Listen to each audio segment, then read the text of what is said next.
దేవుని నామానికి మహిమ కలుగును గాక. మన ప్రభును రక్షకుడైన యేసుక్రీస్తు వారి యొక్క శుభనామమున మీ అందరికీ వందనాలు, శుభాలు. సో ఈ దినం కొద్ది నిమిషాలు వాక్యం వినడానికి మన హృదయాలు సిద్ధపరుచుకుందాం. దేవుని మాటలు అవి జీవపు ఊటలు. దేవుని మాటలు మనల్ని రక్షించేవి, దీవించేవి, బలపరిచేవి, అవి మనల్ని నడిపించేవి. కనుక వాక్యాన్ని శ్రద్ధగా మనం వినాలి. ఈవేళ నేను చెప్పబోయేటువంటి ప్రసంగం ఒక ప్లేట్ మీద, అంటే ఒక రాతి పలక మీద రాసి ప్రింట్ చేసి పెట్టారట.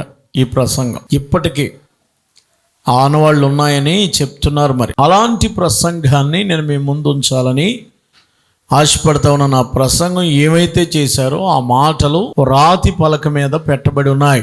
ఎక్కడ అనంటే the ancient city, the most popular city in the world.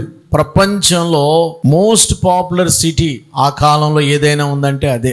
ఆ సిటీ గురించి నేను మీతో మాట్లాడబోతున్నా. అది అపొస్తలుల కార్యములు 17వ అధ్యాయము 16వ వచనంలో ఉన్నటువంటి వాక్య భాగం. పౌలు ఏథెన్స్లో వారి కొరకు కనిపెట్టుకుని ఉండగా ఆ పట్టణము విగ్రహములతో నిండినట్టు చూచినందున అతని ఆత్మ పరితాపము పట్టలేకపోయెను. పౌలు గారి యొక్క ఆత్మ పరితాపముతో నిండిపోయిందట. ఆత్మ పరితాపము పట్టలేక అని రాశాడు. అంటే తన ఆత్మ లేకపోతే తన ఆత్మ ఉండలేకపోయింది, పరితాపించింది. లేకపోతే ఆయన ఆత్మ చాలా బరస్ట్ అయ్యి, లేకపోతే ఇంకా ఉండలేక ఆయన ఓపెన్ అయిపోయినట్లుగా మనం చూస్తున్నాం. ఎందుకు ఆయన ఆత్మ పరితాపము పట్టలేకపోయింది? పౌలు గారు అపొస్తలుల కార్యము అనేది పత్రికలన్నిటికీ మూల కేంద్రం. పౌలు గారు ఆత్మ పట్టలేదంట. ఇంకా ఆత్మ పరితాపం చెందిందంటే ఇంకా అది చెప్పకుండా ఉండలేకపోయాడు. ఆయన పరితాపంతో నిండిపోయింది. ఏంటి వీళ్ళు ఎలా నశించిపోతున్నారు, ఏంటి ఎంత భయంకరమైన స్థితిలోకి వెళ్ళిపోయారు అనేటువంటి ఆయన ఆత్మ ఒక రకంగా పిండేసింది, ఒక రకంగా ఆయన్ని ప్రేరేపించేసింది. ఇంకా ఆ పరితాపం పట్టలేకపోయాడు, ఇంకా ఆపుకోలేకపోయాడు. ఎందుకు ఆయన పరితపించాడనంటే ఈ పట్టణం ఏంటంటే ఏథెన్స్. ఎప్పుడైనా విన్నారో లేదో మీరు? ఏథెన్స్ అనేది సిటీ క్రీస్తు పూర్వం BC 3500 సంవత్సరాల చరిత్ర కలిగినటువంటి పట్టణం ఏథెన్స్ అనే పట్టణం. గ్రీకో రోమన్ వరల్డ్లో గ్రీసు దేశస్థులు, గ్రీకులు ఉండేటువంటి పట్టణం ఏథెన్స్ అనేది. ఏథెన్స్ అనే పట్టణం సిటీ అన్ని రకాలైనటువంటి డెవలప్డ్ కంట్రీ అని, లేకపోతే సిటీ అనమాట. అది డెవలప్డ్ సిటీ రోమన్ ఎంపైర్లో, గ్రీక్ ఎంపైర్లో కానీ. ఎందుకనంటే అక్కడ ఓల్డ్ ఫేమస్ కట్టడాలు ఉన్నాయి. అక్కడ వీళ్ళ విపరీతంగా ఇతర దేశాలను ఓడించి, ఆ రోజుల్లో ప్రాబల్యం ఎలా ఉండేదంటే ఎవరు ఏ దేశాన్ని ఎన్ని దేశాలు ఎక్కువ ఓడిస్తే వాళ్ళకు పై చేయి సాధించినట్టు. మేం గొప్ప అని పై చేయి సాధించడానికి. ఇప్పుడు అమెరికన్స్ ఎలాగ ప్రపంచం మేము శాసిస్తామని అంటున్నారో, పైచేసి సాధించడానికి అన్ని రకాలుగా డెవలప్ అయిన సిటీ వరల్డ్. మంచి మంచి కట్టడాలు ఉన్నాయి అక్కడ. తర్వాత మార్స్ హిల్ అనేది ఒకటి ఉంటుంది అక్కడ. ఏథెన్స్ కనుక మీరు వెళితే మార్కెట్ ప్లేస్, షాపింగ్ మాల్ ఇప్పుడు కాదు అప్పుడు ఉండేదట. మార్కెట్ ప్లేస్, అగోర్ అనే మార్కెట్ ప్లేస్. తర్వాత ఏథెన్స్లోకి మీరు వెళ్ళినట్లయితే మంచి థియేటర్స్, కొన్ని వేల మంది పట్టేటువంటి ఓపెన్ థియేటర్స్ ఉండేయట ఏథెన్స్ పట్టణంలో. ఏథెన్స్ పట్టణానికి మీరు వెళితే అక్కడ మ్యాథమెటిక్స్ ఎక్కడ పుట్టిందంటే ఏథెన్స్లో పుట్టింది. ప్రపంచంలో ఏదైనా బయటికి రావాలంటే ఏథెన్స్ నుంచే. ఏథెన్ అనేటువంటి ఒక దేవత పేరు మీద ఆ పట్టణం పేరు వచ్చింది. ఆ పట్టణం ఇంకా మీరు చూస్తే పెద్ద పెద్ద కోర్టులు ఉంటామండి. సుప్రీంకోర్టు లాంటిది ఉంది అక్కడ. అరియోపాగా అనేటువంటి ఒక సుప్రీంకోర్టు సభ, పెద్ద సభ ఉంది, కౌన్సిల్ సభ. ఈ ఏథెన్ అనేటువంటి ఒక దేవత యొక్క అమ్మాయి బొమ్మ బంగారంతో చెక్కారట. ఆ అమ్మాయి 40 మైళ్ళ దూరంలో కనిపించేదంట. ఆమె వేసుకునే జ్యువెలరీ, ఆ బొమ్మ 40 మైళ్ళ దూరంలో కనిపించేదండి. ఎత్తైన కొండ మీద పెట్టారేమో 40 మైళ్ళ దూరాన్ని చూస్తే ఆ జ్యువెలరీస్ మెరుపులు కనిపిస్తూ ఉండేవి. ఇది ఇప్పుడు కాదు, క్రీస్తు పూర్వం జరిగిన సంఘటనలు. ఇంకా మీకు ఏథెన్స్ అంటే మీకు బాగా గుర్తుకొచ్చేది ఏంటి చెప్పమంటారా? Socrates, philosophers, great philosophers. Socrates ఎక్కడ వాడు అనుకోండి, సోక్రటీస్ అనే పదం ఎప్పుడు విన్నారా? తత్వవేత్త, గ్రీక్ ఫిలాసఫర్స్ అంటారు వాడు. తత్వాన్ని వాదించేవాడు. అసలు ఫిలాసఫీకి పురుడు పోసుకుంది జ్ఞానానికి. ఏథెన్స్ వారు జ్ఞానాన్ని ఎదుగుతూ ఉంటారు. వీళ్ళు జ్ఞానం కావాలని అడిగేటువంటి వాళ్ళు. జ్ఞానము, ఫిలాసఫీ సృష్టించారు వీళ్ళు ఏథెన్స్ వాడు. అందుకని సోక్రటీస్ అక్కడ వచ్చాడు. తర్వాత ప్లేటో అతని శిష్యుడు, అరిస్టోటిల్, వీళ్ళంతా ఏథెన్స్ పట్టణానికి. బైబిల్ ఇదంతా ఎందుకు చెప్తున్నానంటే, బైబిల్ కళ్ళబొల్లు మాటలు కాదు. నేటికి కూడా ఏథెన్స్ సిటీ ఉంది. క్రీస్తు పూర్వం బీసీలో ఏథెన్స్ సిటీ ఉంది. ఆ సిటీకి పౌలు గారు వెళ్ళాడు. మొదట తెస్సలోనికకి వెళ్ళాడు. తెస్సలోని నుంచి బెరియాకు వచ్చాడు. బెరియా నుంచి ఇప్పుడు ఎక్కడికి వచ్చాడంటే ఏథెన్స్కి వచ్చినట్లుగా మనం చూస్తున్నాం. ప్రియులారా, ఈ ఏథెన్స్కి వచ్చినప్పుడు ఆయన ఇవన్నీ చూశాడు. చాలా పెద్ద సిటీ మనసులో ఊహించుకున్నాడు. చాలామంది మనం అమెరికాను ఊహించుకుంటాం. ఎలాగా? అమెరికా పెద్ద సిటీ అంట, అక్కడ ఏంటది వాషింగ్టన్ ఉంటుందంట, తర్వాత నయాగరా జలపాతాలు ఉంటాయంట, తర్వాత అమెరికా చాలా బాగుంటుందంట, న్యూయార్క్ ఉంటుందట, బిజినెస్, ఓల్డ్ బిజినెస్ అంతా న్యూయార్క్లో జరుగుతుందట, WTC ఉంటుందట, తర్వాత ఇంకా ఫ్లోరిడా, చికాగో, ఇవన్నీ మనం వింటున్నప్పుడు కళల్లో ఆ అమెరికా వెళ్తే బాగుంటుంది, లేకపోతే చాలా బాగుంటుంది, మనం వెళ్ళాం. ఎవరో ఇండియాలో బాగా గొప్పలు చెప్పుకునేది ఏంటంటే, మా అబ్బాయి అమెరికా చదువుకుంటున్నాడు, లేదా మా అబ్బాయి అమెరికాలో ఉద్యోగం చేస్తున్నాడని చెప్పుకుంటారు కదా. అలాగే ఏథెన్స్ పట్టణాన్ని గురించి కూడా చెప్పుకునేవారు ఆ రోజుల్లో. అప్పుడు అమెరికా లేదు, అప్పుడు ఇంకా కనుక్కోలేదు, అప్పటి నుంచే ఉన్నది ఈ సిటీ. ఈ ఏథెన్స్ గురించి కళ్ళగంటున్నాడు ఈయన. ఎప్పుడో గొప్ప నేను ఏథెన్స్కి వెళ్తాను, అంత గొప్ప సిటీ, ఫిలాసఫర్స్ పుట్టారు. ఆటలు, అసలు గేమ్స్ అనేవి, ఒలింపిక్ అనే గేమ్, ఒలింపిక్ అనేటువంటి ఒలింపియా అనే ఒక దేవత పేరున ఒలింపిక్స్ అనేది వచ్చింది. ఆ గ్రీకులు కనిపెట్టారు. ఈ ప్రపంచం అంతటినే ఒలింపిక్ అనేటువంటి, ఒలింపియా అనేటువంటి దేవతా భూమి అని చెప్పేసి, ఆటలు, గేమ్స్ అక్కడి నుంచి వచ్చాయి. మ్యాథమెటిక్స్ అక్కడి నుంచి వచ్చాయి. గొప్ప గొప్ప ఆర్కిటెక్చర్స్ అక్కడి నుంచి వచ్చాయి. కట్టడాలు అక్కడి నుంచి వచ్చాయి. చాలా మరి విషయాలన్నీ కూడా ఏథెన్సే. ఏథెన్స్ ఏదన్నా రావాలంటే ఏథెన్స్ నుంచి రావాలి. మనకి ఎవరిదన్నా ఇది అమెరికా నుంచి తెచ్చిన అమెరికా వస్తువు అన్నారనుకోండి, US అన్నారనుకోండి, మనం అది దాచుకుంటూ ఉంటాం. ఆ రోజుల్లో ఏథెన్స్, ఈ రోజు కూడా ఏథెన్స్ సిటీ గ్రేట్ సిటీ. మీరు ఇప్పటికి వెళ్ళి చూసినా 2000 సంవత్సరాల క్రితం నాటి ఆ యొక్క చరిత్ర అక్కడ ఉంటుంది. ఇది క్రీస్తు శకం 52వ సంవత్సరంలో జరిగింది. ఎందుకనంటే 18వ అధ్యాయం 12వ వచనంలో గల్లియోను అనేటువంటి ఒక చక్రవర్తి పరిపాలిస్తున్నట్టుగా, ఆఫీసర్ ఉంటున్నట్లుగా మనం చూస్తున్నాం. ఆ శిలాఫలకం ఇప్పటికి దొరికింది. అది గల్లియోన్ అనేటువంటి ఆయన క్రీస్తు శకం 52-51లో పరిపాలించాడు అకయా ప్రాంతాన్ని అని చెప్పేసి చరిత్రకు ఆధారం ఉంది, బైబిల్కి ఆధారం ఉందండి. ఏథెన్స్ సిటీ ఉంది, ఆధారాలతో ఉన్నటువంటి ఇది. సరే, ఎందుకని నేను ఎందుకు చెప్తున్నానంటే, ఏథెన్స్ వెళ్ళేటప్పుడు ఏథెన్స్లో ఏమున్నాయో తెలుసా?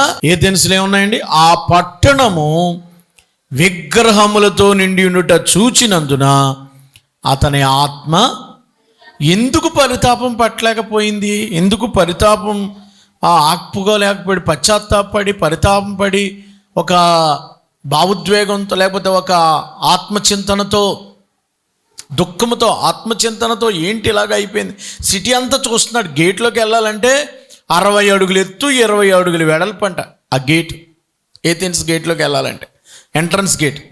ఆ గేట్లోకి వెళ్ళినప్పుడు చూశాడు, ఇవన్నీ చూస్తున్నాడు, ఊరంతా చూస్తున్నాడు. పెద్ద పెద్ద కట్టడాలు ఉన్నాయి, పెద్ద పెద్ద ప్లే గ్రౌండ్స్ ఉన్నాయి, పెద్ద పెద్ద ఆడిటోరియంస్ ఉన్నాయి, పెద్ద పెద్ద మార్కెట్ ప్లేస్లు ఉన్నాయి, అన్నీ ఉన్నాయి. చూశాడు, కానీ అతని మనసు పక్కకు లాగేస్తుంది. ఎక్కడ చూసినా విగ్రహాలు కనబడుతున్నాయి, ఎక్కడ చూసిన విగ్రహాలు. ఆ పట్టణంలో అప్పటికి పౌలు గారు వెళ్ళేటప్పటికి 8,000 మంది జనాభా ఉండేవారట. పెద్ద సిటీ, 8,000 అంటే చాలా ఎక్కువ ఇన్నోసెంట్ డేస్లో. ఇప్పుడైతే 3 crores ఎంతోమంది ఉన్నారు. ఇందాక నేను నెట్లో చూశాను ఎంతమంది ఉన్నారని. ఇప్పుడైతే లక్షల కోట్ల మంది ఉన్నారు.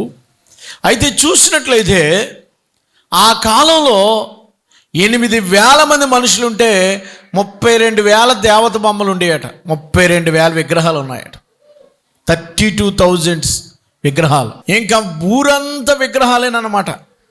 ఎక్కడ చూసిన గుడే, ఎక్కడ చూసిన గుడే, ఎక్కడ చూసిన బొమ్మే, ఎక్కడ చూసిన బొమ్మే. పరితాపం పట్టలేకపోయాడు, తట్టుకోలేకపోయాడు. ఏంటిది, దేవుణ్ణి ఇలాగ ఆరాధన చేస్తారా ఏంటి అసలు అని చెప్పేసి ఆయనకి లోపల ఒక రకమైనటువంటి ఆత్మ ప్రేరేపణ, ఆత్మ మంట పుట్టేస్తుంది.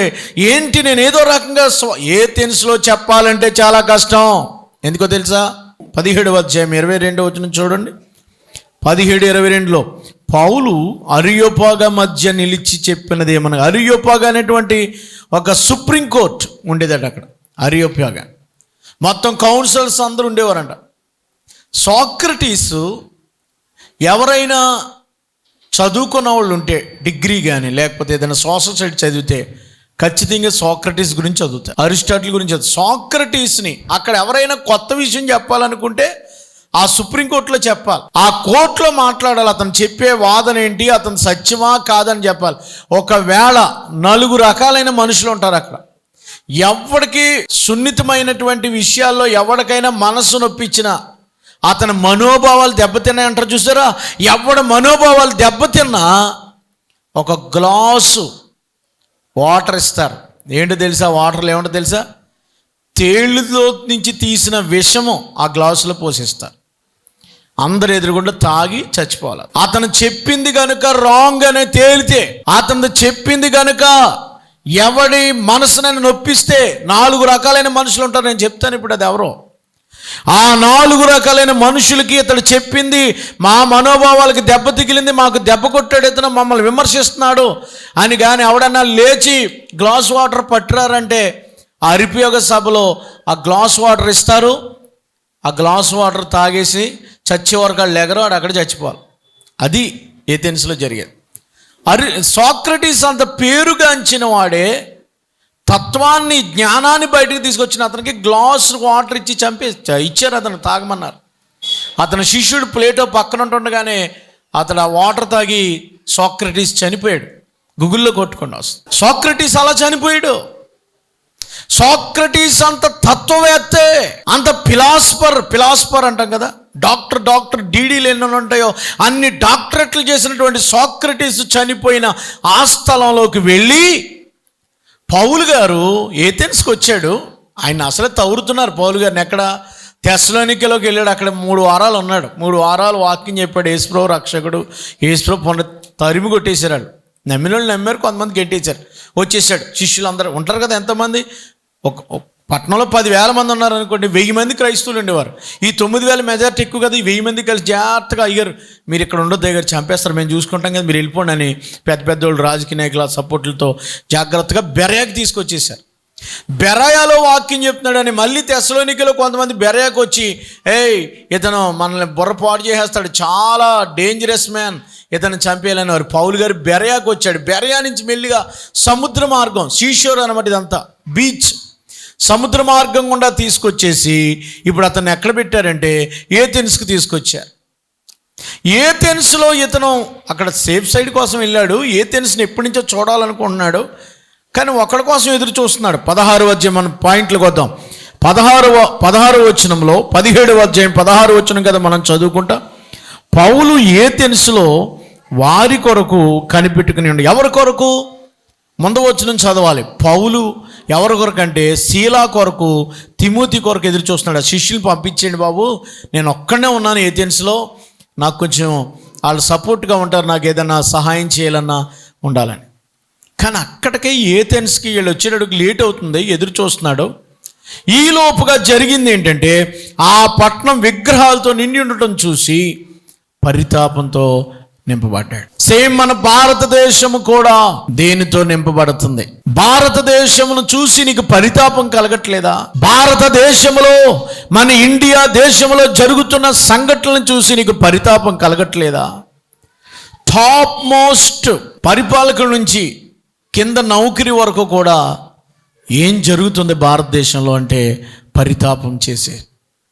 యాజ్ ఏ క్రిస్టియన్, ఒక దేవుని బిడ్డగా, ఒక దైవజనుడిగా వాళ్ళని విమర్శించడం కాదు, కానీ వాళ్ళని చూసి వాళ్ళు నమ్మేటువంటి ఆ యొక్క పరిస్థితిని చూసి పరితాపం చెందాలి. పరితాపం అంటే వాళ్ళని చూసి బాధపడి, అయ్యో దేవా వీళ్ళు నశించిపోకుండా వీళ్ళని అలా రక్షించాలనేటువంటి ఒక ఆసక్తి, ఎంతూజిజం మనలోకి రావాలి. ఇదిగో ఇక్కడ ఇతను ప్రార్థన చేయటం మొదలుపెట్టాడు. పరితాపం పట్టలేక ఏం చేశాడంట?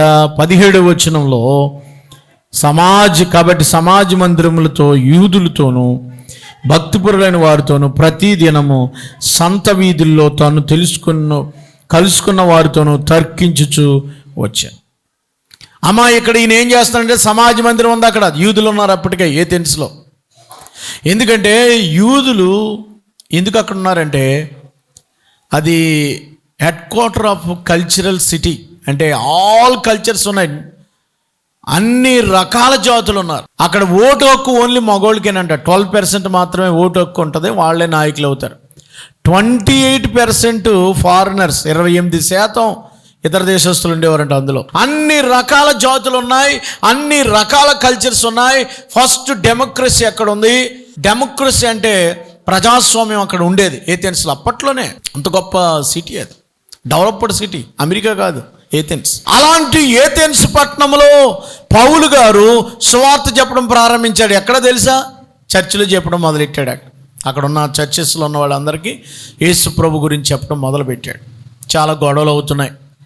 అక్కడి నుంచి మళ్ళీ ఆయన ఎక్కడికి వెళ్ళిపోయాడంటే, చర్చి ఆదివారమే జరుగుతుంది, ఇక సోమవారం నుంచి శనివారం ఎక్కడ చేసేవాడు అంటే మార్కెట్ ప్లేస్, షాపింగ్ మాల్స్ ఉండేవి అంట. షాపింగ్ మాల్స్, పెద్ద పెద్ద షాపింగ్ మాల్స్. ఇప్పుడు మీరు షాపింగ్ మాల్ మన ఫ్యాషను, అప్పుడు అలా కాదు. పెద్ద సంతల్లో 5-6 వేల మంది వచ్చేవారు కదా. ఆ షాపింగ్ మాల్స్ సంతల్లో కూర్చుని మార్కెట్ ప్లేస్లోకి వెళ్తే అన్ని రకాల జనాలు వస్తారు కాబట్టి వచ్చే వాళ్ళతో ఈయన వాక్యం చెప్పడం మొదలెట్టేవాడు. అటు కూర్చుని ఎక్కడో చోట కూర్చుని, ఎలా ఉన్నారు బ్రదర్, అసలు మీకు రక్షణ అంటే తెలుసా, ఈ బొమ్మ గురించి ఏంటి, ఆ బొమ్మ గురించి ఏంటి అని ఇలాగ అడగటం మొదలెట్టి ఆయన రక్షణ చెప్పడం, స్వార్థ చెప్పడం మొదలు పెడితే ఊరోళ్ళందరికీ కొత్తగా అనిపించింది. ఏంటి ఇతను కొత్త బోధ తీసుకొస్తున్నాడు, ఎప్పుడు వినలేదు అసలు. ఏథెన్స్ కూడా ఇదే మొట్టమొదటిసారి వెళ్ళటం.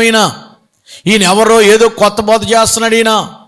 ఏంటి ఈయన అన్నాడు, ఏం చెప్తున్నాడు ఇక్కడ? ఏదో పునరుత్థానం ఉంది అన్నాడు. అసలు పునరుత్థానం ఉందన్నాళ్ళు నమ్మేవాళ్ళు కాదు. అక్కడ 2 జాతులు ముఖ్యంగా ఉన్నారు. ఎవరాళ్ళు? 18వ వచనం ఏముంది అక్కడ?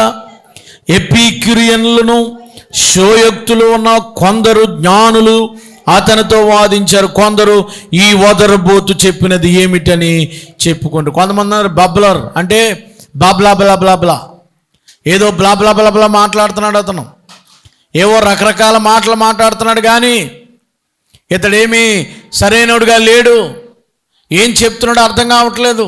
అక్కడ ఎపిక్యూరియన్స్ అనేటువంటి వాళ్ళు ఉన్నారు. ఏమండి, ఎపిక్యూరియన్స్ యొక్క ఉద్దేశం ఏంటో తెలుసా మీకు? ఎపిక్యూరియన్స్ ఏం చేసేవారంటే, ఎపిక్యూరియన్స్ అంటే వీళ్ళు ఎంజాయ్, దేవుడు అనేవాడు లేడని అనరు, కానీ దేవుడు ఉన్నాడు, మన ఈ లోకంలో తయారు చేసి వదిలేశాడు. ఇంక ఈ లోకంలో బ్రతికినంతకాలం ఏంటంటే ఈటింగ్, డ్రింకింగ్, ఎంజాయింగ్, డ్యాన్సింగ్, లేకపోతే ఇంకోటి ఏదో తినటం, త్రాగటం. ఇక మనిషి చచ్చిపోయిన తర్వాత ఇంకేం ఉండదు. ఇది పదార్థం, మెటీరియలిజం అనేది నమ్మేవారు ఎపిక్యూరియన్స్. ఎపిక్యూరియనిజం అనేది మీరు చదివితే వాళ్ళు ఇంకా తర్వాత మనకి ఇంకేం చేయడు, దేవుడు తయారు చేసి వదిలేశాడు, మన ఇష్టం వచ్చినట్టు తిరగటం, మన ఇష్టం వచ్చినట్టు చేయటం దేవుడు ఏం పట్టించుకోడు. దేవుడు మనకి ఎలా తయారు చేశాడు, జరగవలసిందల్లా జరిగిపోద్ది అంతే, ఇంకా దేవుడికి ఏం సంబంధం లేదు అని ఎపిక్యూరియన్స్ అనేవారట. దేవుడు తయారు చేసి వదిలేశాడు, ఇంకా అసలు దేవుడు ఎక్కడున్నాడో కూడా మనకు తెలియదు, కాబట్టి ఇంక దేవుడిని ఆరాధించక్కర్లేదు, దేవుడి దగ్గరికి వెళ్ళక్కర్లేదు. ఇలాంటి జాతి అక్కడ ఏడుస్తుంది. చాలామంది ఈ లోకంలో దేవుడు ఎక్కడుంటాడో మాకు తెలియదు కాబట్టి, ముఖ్యంగా బుద్ధిజం కూడా చెప్తుంది అదే, దేవుడు ఎక్కడుంటాడో తెలియదు కాబట్టి మనుషుడు మంచి చేసుకుంటూ పోవటమే, లేకపోతే మనకి ఇంకేం పర్లేదు, మనం ఎలా తిరిగినా పర్లేదు అని చెప్తారు. చాలా మంది ఇదే చేస్తున్నారు ఈ దినాలలో. ఎపిక్యూరియన్స్ దేవుని నమ్మరు, లేకపోతే దేవుని దగ్గరికి పూర్తిగా నమ్మకపోయినా దేవుడు ఉంటే ఉన్నాడేమో కానీ ఇక్కడ మనం ఎంజాయ్ చేసి బ్రతకటమే అన్నారు.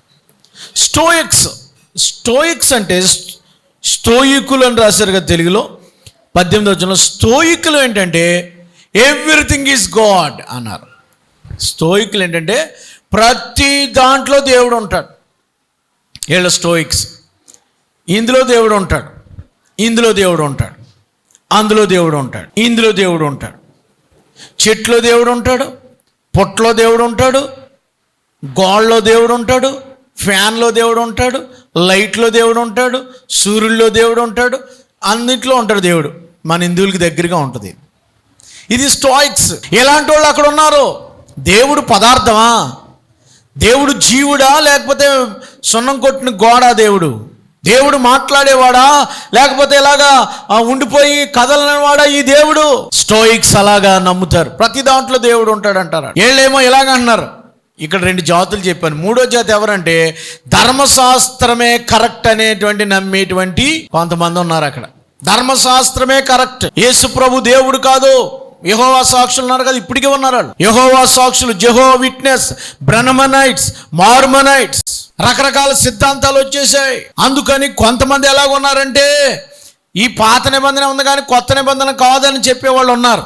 అప్పటికే వాళ్ళు ఉన్నారు. వాళ్ళని కూడా దృష్టిలో పెట్టుకోవాలి. 4వది ఎవరున్నారంటే ఫిలాసఫర్స్, తత్వవేత్తలు ఉన్నారు. వాదనలు, ప్రతిదీ వాదించే వాళ్ళు ఉన్నారు. వీళ్ళందరినీ దృష్టిలో పెట్టుకుని మార్కెట్లో పెట్టుకుని ఈయన వాదన మీద మొదలెట్టాడండి. దేవుడు అనేవాడు ఇలా ఉంటాడు, అలాగ ఉంటాడు, దేవుడు అది ఇది ఇలా చెప్పుకుంటూ వస్తున్నాడు. చూడండి ఏమని చెప్తున్నాడు అక్కడ. ఆయన ఏం బోధిస్తున్నాడంటే, కొంతమంది అంటే వీడు వదరబోతాడు. వీడు ఈ మాటలకి జవాబు చెప్పలేక పౌలు గారు వేసే క్వశ్చన్స్కి, పౌలు గారు వేసేటువంటి కౌంటర్లకి వాళ్ళ ఆన్సర్లు చెప్పలేక వీడేదో ఊగుతున్నాడు, ఏదో కొత్త బాధ. ఎప్పటి నుంచో ఉన్నటువంటి మన దేవుళ్ళు ఏమైపోతారు? మన భారతదేశానికి ఎంతమంది ఉన్నారు దేవుళ్ళు? 33 కోట్లు అండి. ఒక్కొక్కడికి 10 మందికి పంచుకుంటే ఎంతమంది అండి? ఇంటికొకళ్ళకి, ఊరికొకటికి. మన ఊరికి ఒక ఆవిడ ఉంది, కొత్తపేటకి వెళ్తే ఇంకొక ఆవిడ. ప్రతి ఊరికి ఉంటారు. అందుకని ఇక్కడ ఇదే చెప్తున్నాడు ఆయన. ఇది చూశాడు ఆయన. ఇవన్నీ నమ్మటానికి వాళ్ళు వీళ్ళలేక వాళ్ళు ఆయన ఏమన్నారంటే, ఇతను పురాతనం నుంచి మనకున్న సాంప్రదాయాలు ఏమైపోతాయి? సనాతన ధర్మం. మనది ఏ ధర్మం? సనాతన ధర్మం ఏమైపోద్ది? మను ధర్మం ఏమైపోద్ది? ఇలా రకరకాలుగా మాట్లాడుతుంటే ఏంటి కొత్త తీసుకొస్తున్నారు? ఇవన్నీ వదిలేసి మేము దీంట్లోకి రావాలా? ఇవన్నీ వదిలేసి మేము ఈయన దేవుడు అని మేము నమ్మాలా అనేటువంటి వాదన ఇప్పుడు కాదు, అప్పుడు వచ్చింది. నేను ఇప్పుడుది మాట్లాడట్లేదు. అప్పుడు ఏథెన్స్లో వచ్చింది గొడవ. భయంకరమైన విగ్రహాలు. అక్కడ ఓ ప్రక్కన మనుషులు చేశారు, ఓ ప్రక్కన ఏమంటే అర్తిమీదే ఉంది, ఓ పక్కన ఈ ఏథెన్స్ ఉంది, డయానాను కూడా ఆరాధించారు. డయానా ఎక్కడి నుంచి వచ్చింది? ఏథెన్స్ నుంచే కదా. ఇలాంటి రకరకాలైనటువంటి ఆరాధనలున్న ఈ చోట ఈయన ఏం చెప్తున్నాడంట? అతడు యేసును గూర్చియు పునరుత్థానమును గూర్చియు ప్రకటించెను గనుక మరికొందరు వీడు అన్య దేవతల్ని ప్రచారం చేయుచున్నాడని చెప్పుకున్నారు. వీళ్ళు ఏమన్నారంటే యేసు గురించి చాలామంది వినలేదు, కొత్తగా వింటున్నారు. అసలు పౌలు గారి యొక్క సువార్త ఏంటంటే యేసు గురించి చెప్పకుండా ఉండలేడు ఆయన, పునరుత్థానం గురించి చెప్పకుండా ఉండలేడు. ఎందుకంటే ఈయన గట్టిగా యేసుప్రభు దేవుడు కదని చెప్పినోడే పౌలు గారు. యేసుప్రభు అసలు దేవుడే కాదని చెప్పిన ఆయనకి స్పష్టంగా దేవుడు కనిపిస్తే ఇంకా ఆగుతాడు ఆయన?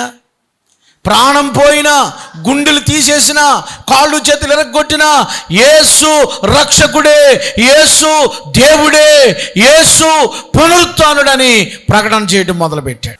ఇక అక్కడ జరిగింది ఏంటంటే చూడండి, అంతటా వారు అతను వెంట పెట్టుకుని 19వ వచనం, అంతటా వారు అతను వెంట పెట్టుకుని అరియోపయోగాను సభ యొద్దకు తీసుకుని పోయి, నీవు చేయుచున్న ఈ నూతన బోధ ఎట్టిదో మేము తెలుసుకొని వచ్చిన కొన్ని క్రొత్త సంగతులు మా చెవులకు వినిపించుచున్నావు కనుక వీటి భావం ఏమో తెలుసుకోవాలని కోరుచున్నామని చెప్పిరి. 19-20 వచనాల్లో ఏథెన్స్ వారికి ఉన్న ఒక గొప్ప లక్షణం ఏంటంటే సారు, కొంతమంది పెద్దోళ్ళు ఉంటారు కదా, బాగా బుర్ర పండిపోయిన వాళ్ళు అంటాం చూడండి, తల మెరిసిన వాళ్ళు అంటాం చూడండి, వాళ్ళు కొత్త సంగతులు ఏమన్నా వస్తే వాటిని గురించి తెలుసుకోవాలనుకుంటారంటే, కొత్త విషయాలు, కొత్త సంగతులు, కొత్త కొత్త పద్ధతులు, మోడర్నిజం ఏదన్నా వస్తుంటే దాన్ని బాగా తెలుసుకోవాలనుకునేటువంటి వ్యక్తులు అంటాడు.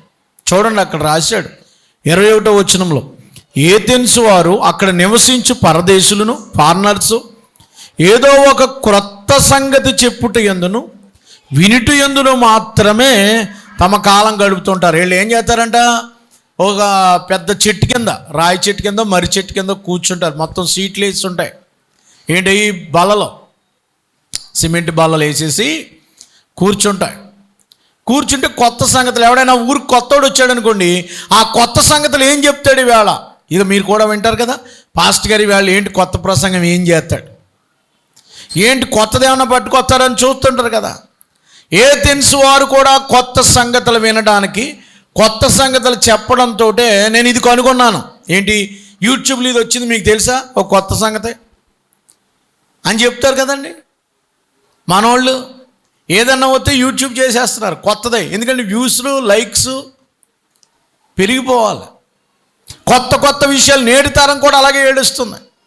కొత్తది ఏమన్నా వస్తే తీర్చుకుందాం, కొత్తగా ఎవడన్నా వచ్చి చెప్పడానికి మీకు బోధ, ఈ పాత బోధ పక్కనెట్టేసి కొత్తలోకి వెళ్ళిపోతారు మీరు.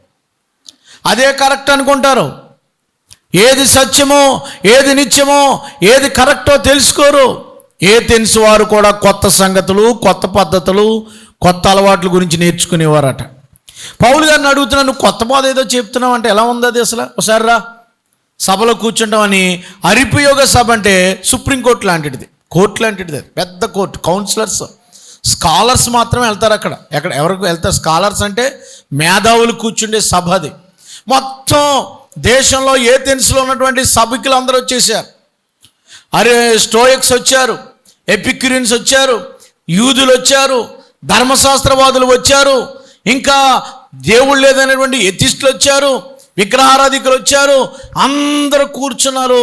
పౌలు గారు అక్కడ ఆయన సభ పెట్టమని లేదు, ఆడ సభ పెట్టి పౌలు గారిని పిలిచారు. కొత్త సంగతులు ఏంటో చెప్పారు.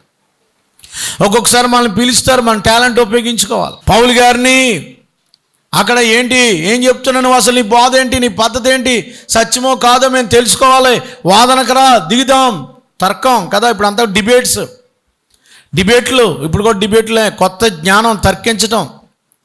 ఎక్కడ చూసినా డిబేటే. యేసు ఎప్పుడు పుట్టాడు, పెద్ద డిబేట్. 25ని పుట్టాడా లేదా, ఇంకో డిబేటు. రాముడు ఎప్పుడు పుట్టాడు, పెద్ద డిబేటు. ఆయన ఎప్పుడున్నాడు, అది పెద్ద డిబేటు. లక్షల కాలంలో ఎలా ఉండేవాడు, ఇప్పుడు ఎలా ఉన్నాడు, మోడర్న్ రాముడు ఇప్పుడు, అప్పుడు ఎలా ఉండేవాడు తెలియదు జనాలకి. మానవుడు కోతి నుంచి వచ్చాడని చెప్తున్నారు కదా, అప్పుడు ఎలా ఉండేవాడు ఆయన, అది ఎట్టాలి కదా మరి.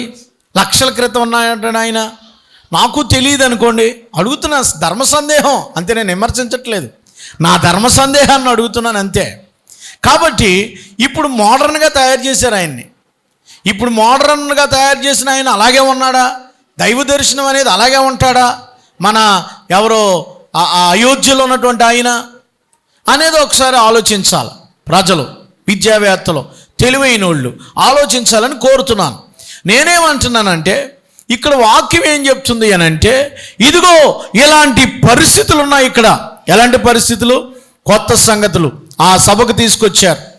అరిపయో దగ్గరికి వచ్చాడు ఈయన, అరిపయోగ సభ దగ్గరికి వచ్చి నిలబడ్డాడు. ఇప్పుడు ప్రసంగం ప్రారంభమవుతుందండి. ఇంతవరకు చెప్పింది ఇంట్రడక్షన్. 16 నుంచి 22 వచనాలు చెప్పాను, అది ఇంట్రడక్షన్ మాత్రమే. ప్రసంగం స్టార్ట్. ఇప్పుడు 10 పాయింట్లు చెప్పాడు. ఏంటి 10 పాయింట్లు చూడండి. Oh my dear Athens sisters and brothers, Athens ప్రజలారా, you are most intelligents, you are most devotee persons, you are most scholars, ఇలా మొదలెట్టాడండి.